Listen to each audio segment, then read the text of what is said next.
Hey there, food adventurers!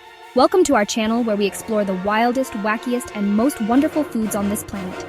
Today we're taking you on a culinary journey that's not for the faint of heart. We're talking about foods that make you go, wait, people actually eat that? Get ready to be amazed, maybe a little disgusted, but most importantly, open your mind to the incredible diversity of food around the world. And hey, while you're at it, don't forget to like, subscribe, and press the bell icon for more amazing content. Alright folks, let's kick things off in the Philippines with a street food delicacy that's not for the squeamish. Balut. Imagine this. You're walking down a bustling street, the air thick with the smell of spices and grilling meats, and then you see a vendor with a basket full of duck eggs. These eggs are a little further along in the incubation process. We're talking about fertilized duck eggs, incubated for about 16 to 21 days, where the duck embryo inside is partially developed. You crack open the shell, and you're greeted by a sight that's both fascinating and, let's be honest, a little freaky. But hold your judgment, folks. Balut is more than just a novelty food. It's a cultural icon in the Philippines, often enjoyed as an afternoon snack or a late-night treat. The Filipinos will tell you it's all about the broth, the tender meat, and the unique, slightly gamey flavor. If you ever find yourself wandering the streets of Manila, brave enough to step outside your comfort zone, give balut a try. You never know, you might just discover your new favorite street food. After the Philippines, let's hop over to the land of fire and ice, Iceland, where they have their own unique culinary tradition, hakarl. I'm a big fan of fermented foods, but hakarl takes fermentation to a whole other level. We're talking about fermented shark, specifically Greenland shark, which is buried underground for weeks, even months, to cure. Greenland shark flesh contains trimethylamine oxide, which breaks down to produce a rather pungent aroma. Think ammonia. Think strong cleaning products. Hakarl is often described as one of the smelliest foods in the world. But don't let the smell scare you off.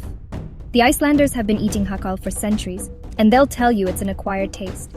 It's chewy, fishy, and has an intense, ammonia-like aftertaste that lingers on your palate. If you want to experience the true taste of Iceland's history and culture, then grab a piece of hakarl, hold your breath, and take a bite. It's a true test of your culinary limits.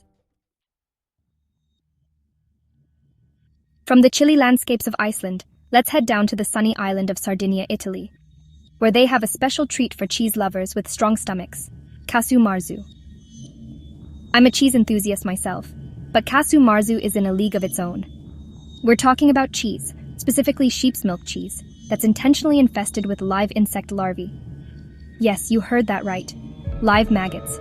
These larvae digest the fats and proteins, breaking down the cheese and creating a softer, more pungent product. It's a traditional Sardinian delicacy enjoyed for generations. The taste? Incredibly sharp, intensely pungent, with a lingering aftertaste. When you eat casu marzu, the maggots are still very much alive. In fact, they can jump. So, you either eat them along with the cheese, or you carefully remove them before enjoying this unique culinary experience. Get ready to hold your noses, folks, because we're heading up north to Sweden, where they have a fermented delicacy that's infamous for its powerful aroma surströmming. Imagine this. You're picnicking on a beautiful summer day in Sweden, and then someone opens a can of surströmming.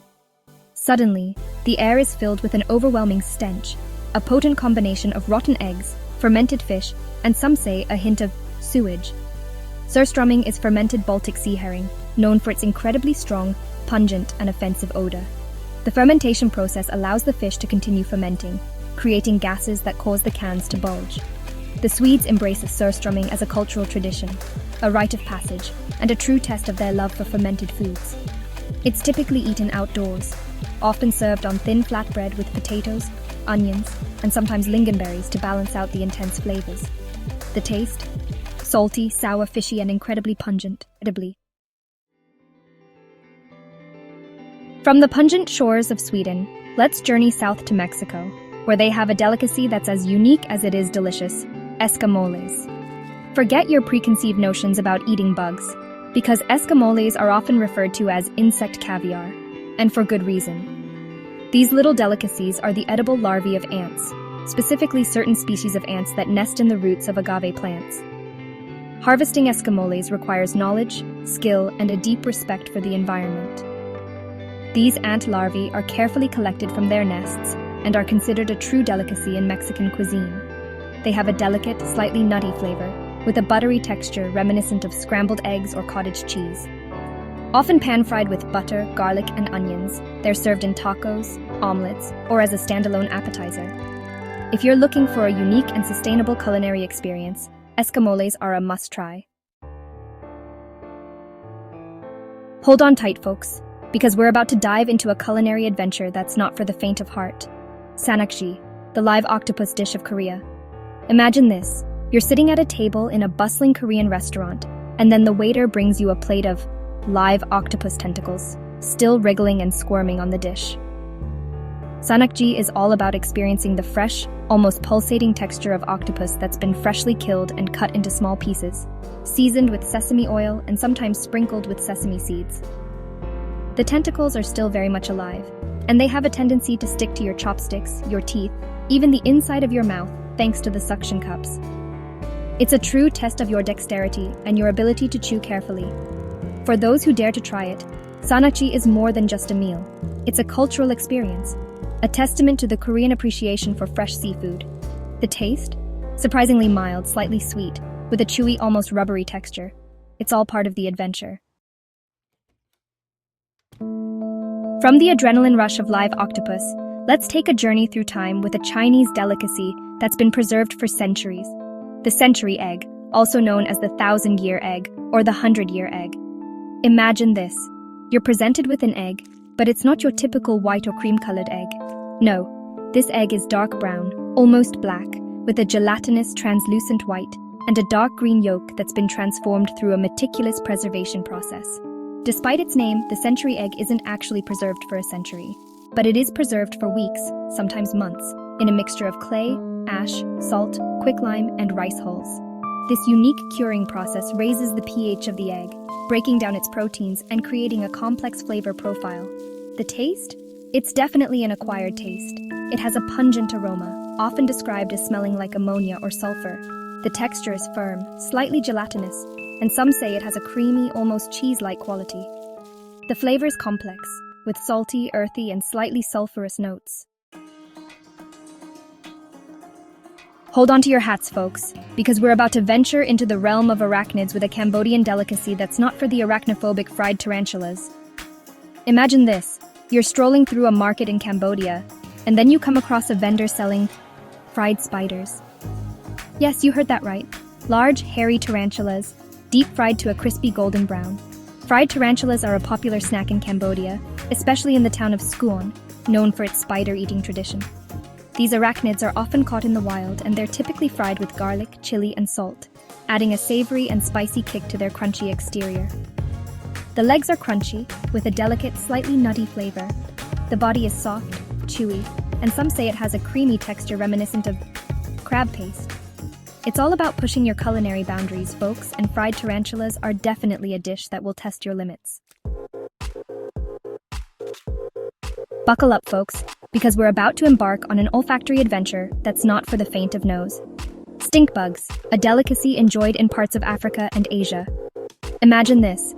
You're walking through a market in southern Africa, and then you're hit with a wave of, well, let's just say it's a very distinct aroma.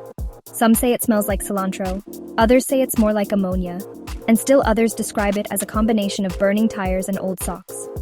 Stink bugs, true to their name, are known for their pungent odor, which comes from a chemical compound they release as a defense mechanism.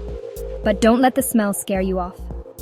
In parts of Africa, stink bugs are considered a delicacy, a source of protein and essential nutrients. They're often roasted, fried, or ground into a powder and used as a flavoring agent. The taste?